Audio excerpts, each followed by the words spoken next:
All right, if you would have invested just $900 into XRP back in 2014, then you could have made $1 million.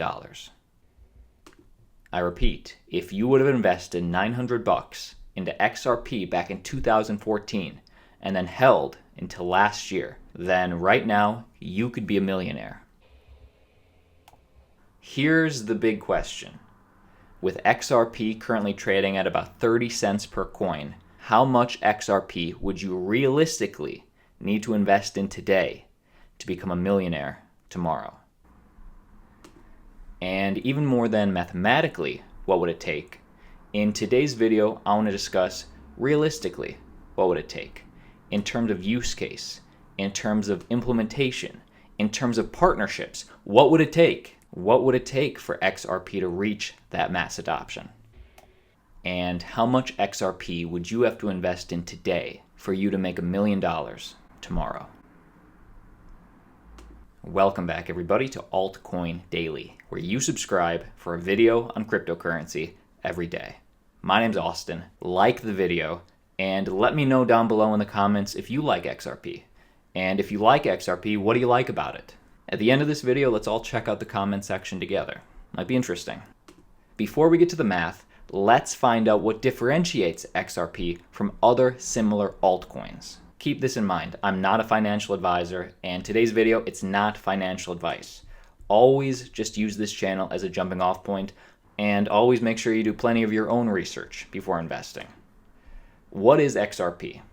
XRP was created way back in 2012 for the banks and for the financial institutions. So while Bitcoin was created to free the average person, you, me, from the banks, from those centralized middlemen, XRP was created to work with the banks, to work with the regulators. So while Bitcoin is an open public blockchain, XRP is a private, semi-centralized, permission-based blockchain, very different.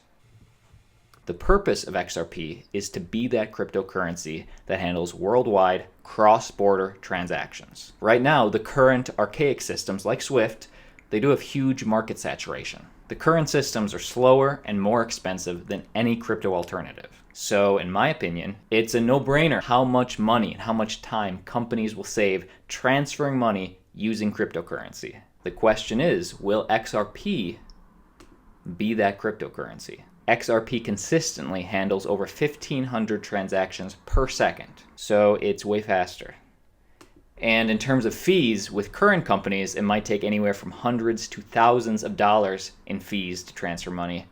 With XRP, it costs less than a cent, so XRP is aiming to be that solution. That's a big positive for XRP, and it definitely adds value when we're trying to determine where XRP will be in the next 5 to 10 to 15 years. Like I mentioned before, 100% of the XRP coins were pre-mined, meaning Ripple was in control of where those coins went. While with most digital currencies, the tokens are mined, Ripple avoided this structure and pre-mined all of the XRP, which are about 100 billion in total. And out of that 100 billion, Ripple controls about 60% of the total supply. With an aggregated supply of 100 billion coins, the Ripple organization has put 55 billion XRP in escrow. So 55 billion is locked away. This 55 billion of the total supply, these are held in a place by a smart contract which releases 1 billion XRP per month over 55 months, allowing Ripple to use those coins in whatever manner they see fit to further the adoption of XRP. Any unused amount will be put to the back of the queue for release in months 56, 57, and so on. So the XRP will be put back into escrow to be used at a later day. So with that 55 billion XRP, the Ripple team intends to use those monthly coins, those 1 billion coins a month, as incentive to onboard banks and onboard institutional investors onto the network. So I just want to be very clear. While XRP, the coin, the cryptocurrency, while those individual coins, they are decentralized, the fact is that because so much of the total supply is locked away and is released every month for Ripple to use, because of that, that's why XRP is more centralized than other competing cryptocurrencies. The majority of the cryptocurrency community, they see that centralization often as a negative.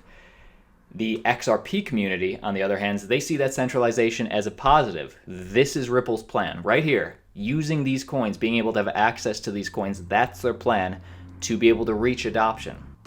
Does this amount of centralization, does this matter to you? Or much like the Ripple team, do you see that centralization as the reason that XRP will be adopted? Let me know down below in the comments. So how much XRP would you need to invest in today to become a millionaire? You know what? That depends if Ripple will be the company to reach that adoption. Ripple's approach to adoption is twofold. Number one in Ripple's master plan is to get the banks to use Ripple's ledger software to be able to send fiat money without necessarily requiring XRP. So first, Ripple just wants to get every single bank to use their software, which is xCurrent, which doesn't necessarily require XRP. You can use many cryptocurrencies, many different forms of currencies when you're using xCurrent, with the purpose of getting banks to use Ripple software instead of the Swift way. This step is important because it doesn't radically change the way banks do things today, but it does give them some very valuable tools and real-time information about their money transfers. This is what most Ripple-partnered banks are talking about when they say they're using Ripple's products. I think this Google Doc really illustrates that. I like it. It's a list of all current partners with Ripple, and it's updated regularly. It was updated a few days ago, and the list is very lengthy. I'm going to leave this in the description below, but this is important because when you hear that banks are using Ripple, it doesn't necessarily mean that they're using XRP. They may just be using Ripple software. But what also comes with this software is a Ripple feature called XRapid, which does lead to the use of using XRP. To Ripple's credit, XRapid went live at the end of last year, and since then, they have been onboarding banks onto XRapid using XRP. The first adoption step puts the option to use XRP right in front of the bank's noses, and while at this time it may seem irrelevant to their existing infrastructure, it will be profoundly easy to start using XRP if they get curious. Why would they want to use XRP then? Well, it would take very little effort to start using the integrated XRapid feature, and most importantly, XRP eliminates Nostro accounts. What is a Nostro account? This is really the key to the value behind XRP. To read you the exact definition, a Nostro account is an account denominated in a foreign currency, established through your own local bank. So when one bank keeps foreign money at another bank. And let me say this again because this is super important. Using XRP eliminates the need for Nostro accounts.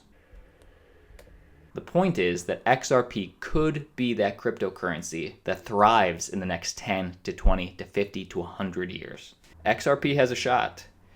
I would say that the negatives to XRP, because on this channel, no cryptocurrency is perfect, and on this channel, we will always give you both the positives and the negatives of each cryptocurrency. That's why you subscribe. Having said that, Stellar Lumens, they are a major competitor to XRP. Some people like Stellar better. Another potential negative, and what we're starting to see now, is that banks like JP Morgan, they're making their own cryptocurrencies, their own JP Morgan coin, which leaves some people worrying, will that leave XRP irrelevant? If you ask XRP, they've already planned for it. They're still going to need a cryptocurrency to settle between different banks.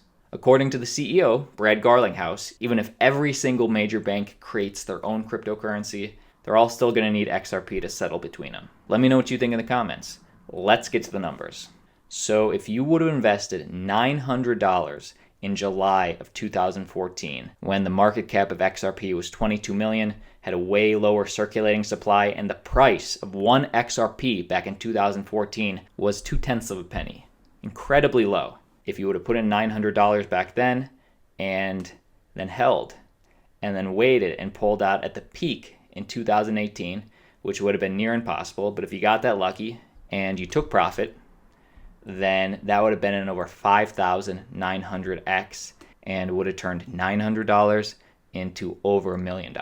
Now, what would you have to do today? In 2019, when one XRP equals about 30 cents, how much would you have to invest?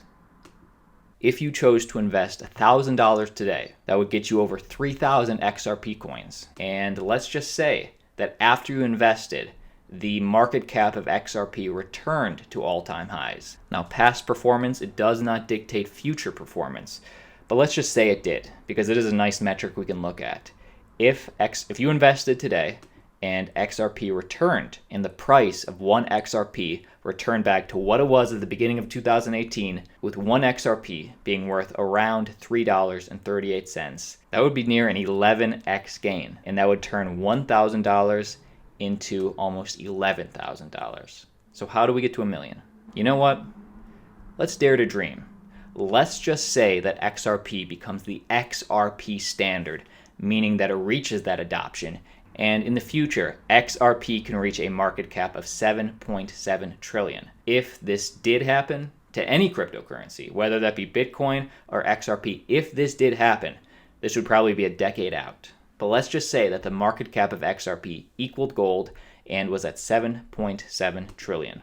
Well, if that did happen, then the price of XRP would be around $78 per coin, which would be incredible compared to the 30 cents per coin that we're at now. Keep in mind, in this calculation, I am assuming that the circulating supply goes up from the around 38 billion that we have now all the way to the total supply that we will eventually have in the market. Let's say that 10 years from now, XRP reaches a $7.7 trillion market cap. $78 would be the price of one XRP. And let's just say that today, with XRP being around 30 cents per coin, let's just say that you wanted to hold 5,000 of them. You thought that 5,000 XRP might be life-changing in the future. If you wanted to do that, then you'd have to spend about $1,500 today. And if you held it and the future market cap got to 7.7 trillion, that would get you to about 252x on your money and turn that $1,500 into almost $400,000. So if $400,000 wasn't quite good enough and you wanted that million and the future market cap it did get to this level, then if you wanted a million, you'd have to about double your investment today to around $300,000. That's it. That's the video today. If you've gotten any value from today's video thus far, feel free to give the video a like. It helps me grow as a channel. I'd really appreciate it. Full disclosure, I don't hold any XRP. I've done this sort of breakdown for all sorts of coins, Cardano, Tron, a handful of them. So if you have a coin that you would appreciate this type of breakdown, the math, what would it realistically take, comment down below which coin we should do this sort of breakdown on next. Let me know. I'll see you tomorrow.